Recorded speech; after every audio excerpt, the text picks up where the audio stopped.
Let me tell you a little secret. You might think you struggle to do the hard thing because you're lazy, undisciplined, or unmotivated, but that is not true at all. Have you ever experienced this? You want to work, but there is just so much resistance. You feel like even though you know exactly what you should be doing, you just can't get yourself to do it. But if you summon enough willpower, it gets easier. There's a reason for this, and it's called activation energy. I love chemistry. It has always felt like magic to me, and it's one of the main reasons why I became a chemical engineer. But anyway, this little bump that you see here is the activation energy. It's the energy that you need to put into a system in order to get the chemical reaction to start. The bigger this bump, the more willpower you need in order to do the thing. So let's first talk about why this bump gets so big in the first place. When we perceive a task to be quite large, like a really long to-do list, a project at work, or a big assignment, we also anticipate the amount of work required to get the said task done. The more work that we anticipate, the larger the activation energy. The larger the activation energy means the more willpower, effort, energy that we need to put in to get started. And that means we're a lot less likely to actually get started. But it gets worse, because if you are less likely to do the thing, you are more likely to escape into something that's easier. YouTube, Netflix, TikTok, Instagram, online shopping. You know what your poison is. Then you don't do anything productive. You completely waste your time, and the things to do just continues to grow. But it gets worse again, because when you do this, you lose trust in yourself. You begin to believe that you cannot do the hard thing. When you add these negative emotions, it makes the activation energy every time thereafter larger. Doing the hard thing becomes harder. You are building negative momentum in your life, and you are spiraling downwards. I say this pretty regularly. You can either be the hero in your life or the villain. The choice is yours. And it's your ability to do the hard thing that determines which one of these two you are. The advice most people will give you is to be disciplined, be consistent, and just do the thing.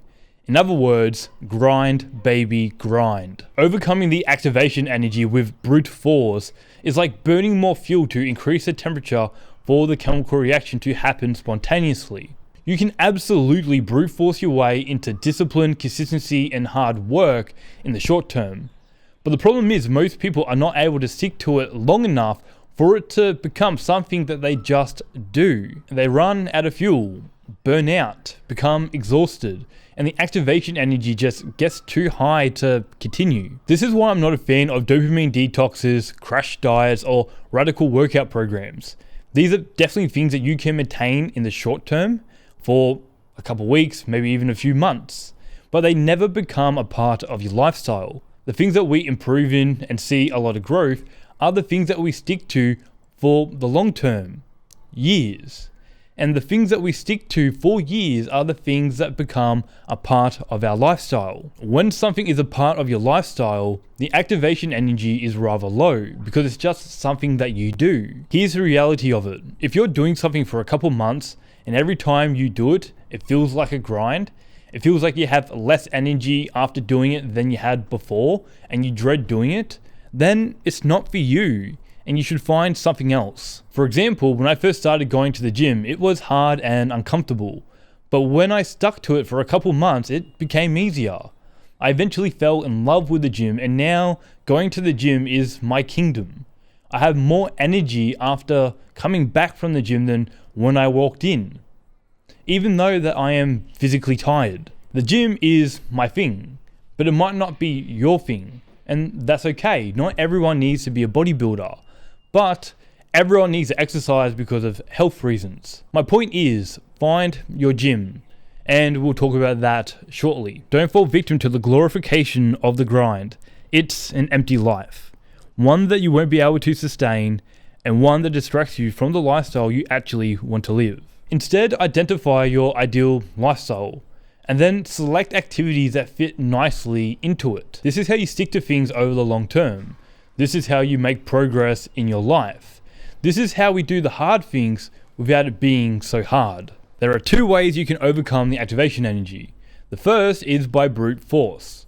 You can turn the heat up and put all the energy in required, but this is the grind and we know it doesn't work in the long run. The second way is by utilizing a catalyst. A catalyst lowers the activation energy and it becomes a part of your lifestyle. Catalyst makes starting the thing a lot easier, and you can build your catalyst by implementing these 6 elements. Let's go through them one by one. You can't rely on willpower to do the hard thing every single time, but even with a successful catalyst, there are still going to be moments where you don't want to do the thing. As I mentioned before, I love going to the gym, but there are still afternoons after work where I'm tired and I don't want to go lift weights. Even after 6 years of consistent lifting, I still have these moments. But it's these moments where I need my willpower to kick in and for me to go to the gym. When you do the thing that you don't want to do, a special region of your brain lights up.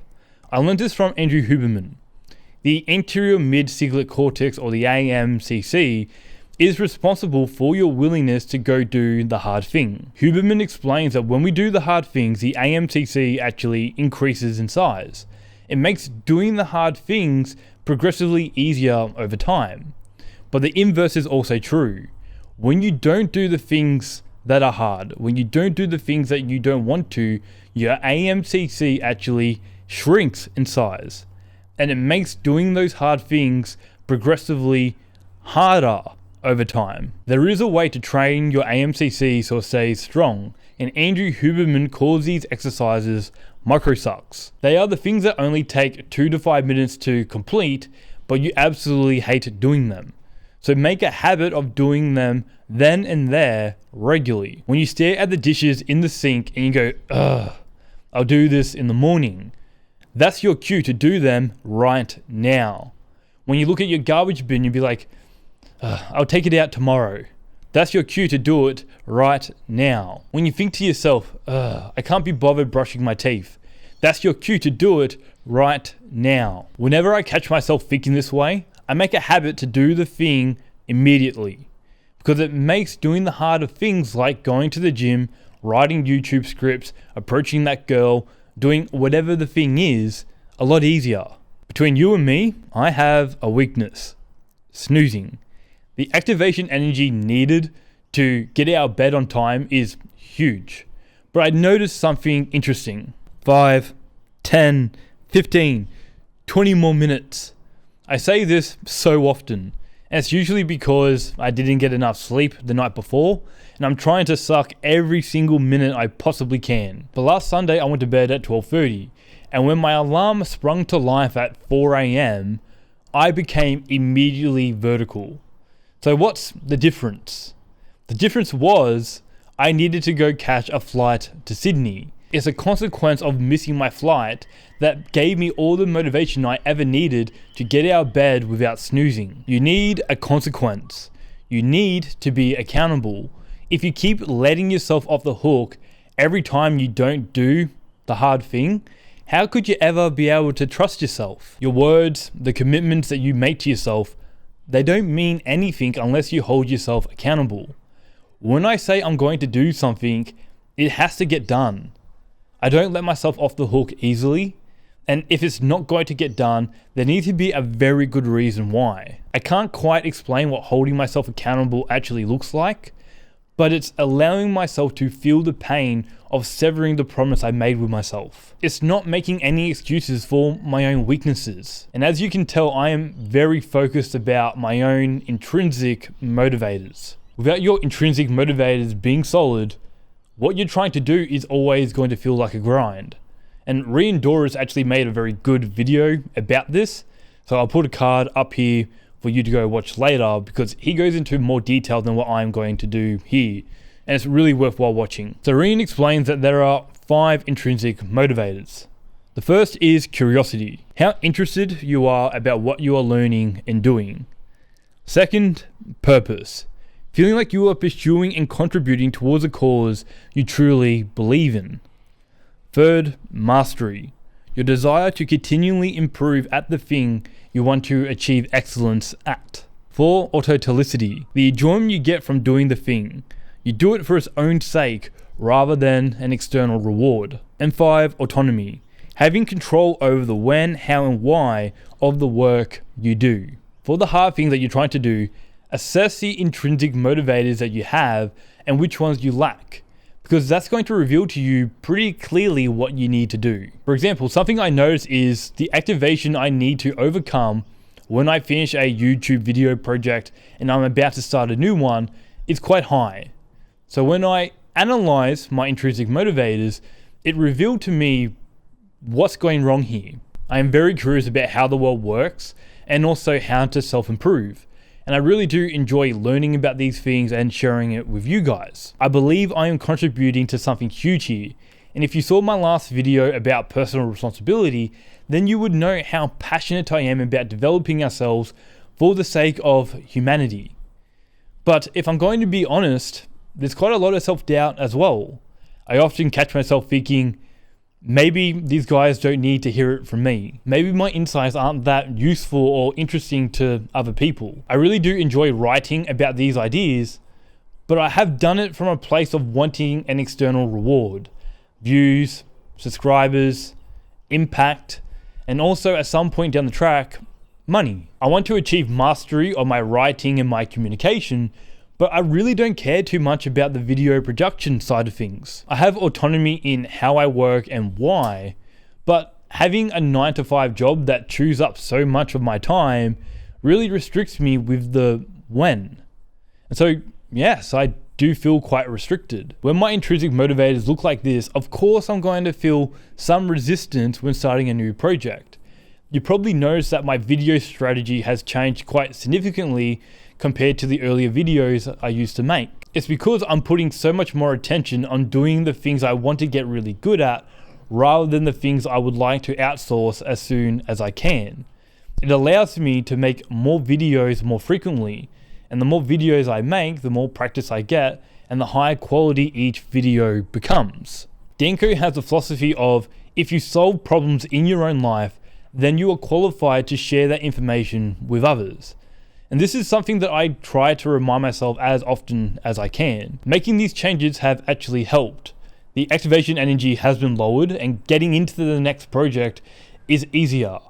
A little caveat here, it's easier, not easy. I mentioned this in the intrinsic motivators, but it's worth mentioning again. Enjoyment.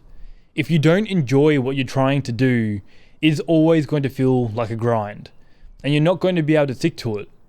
Besides, self-improvement is all about trying to build the lifestyle that you actually want to live. So if you're investing so much time and so much energy into something that you don't want to be doing long term, you're only moving yourself further away from your goal, not closer to it. How much we enjoy something comes down to these two. How fun is it? And how good we are at it. In the book Effortless, Greg recommends turning the boring things that we need to do into fun rituals. Make them fun enough so you don't want to do them any other way. But you have to work this out for yourself. I can't give this to you. As an example though, when I write first thing in the morning, I love to make myself a tea and listen to lo-fi music while the sun rises above the hills. It's a great vibe and it makes writing first thing in the morning fun. And if I get enough sleep through the night, it's actually something I look forward to doing. All of us are naturally better at some things compared to other things. And so we should focus our energy to the things where we have a natural advantage. Aim at mastery, but also give yourself permission to be bad, at least at first, because it's going to be uncomfortable and unfamiliar to you. But if you stick with it, you'll begin to enjoy it more as you get better at it. Writing for me used to be really hard. Articulating my ideas so other people can understand it was not an easy task, but it is becoming easier and more enjoyable to do. Do you remember at the start of the video I said you lose trust in yourself? You don't believe you can do the hard thing. And when you have these added negative emotions, it causes the activation energy to get larger. The stories you tell yourself matters a lot. How you talk to yourself matters a lot. I am the type of person who is much more concerned about showing myself the evidence of what I can do rather than shouting affirmations in the mirror. However, I am not kind enough to myself. This is one of my weaknesses. When I say I really do not let myself off the hook easily, I actually mean I do not let myself off the hook easily. And my self-talk can get rather negative. Deep down, I believe that I am worse than I actually am. I can be excessively critical on myself, and I will come back to this in a future video when I have this problem solved. But for now, hold yourself accountable, but be kind to yourself. You don't need to convince yourself that you are better than what you actually are, because you can't trick yourself. But you shouldn't convince yourself that you are worse than what you actually are, because that doesn't serve you in any way. Instead, look things in the face and see them for what they are. That's all for this video. Trust the algorithm and watch this video next. It knows you pretty well.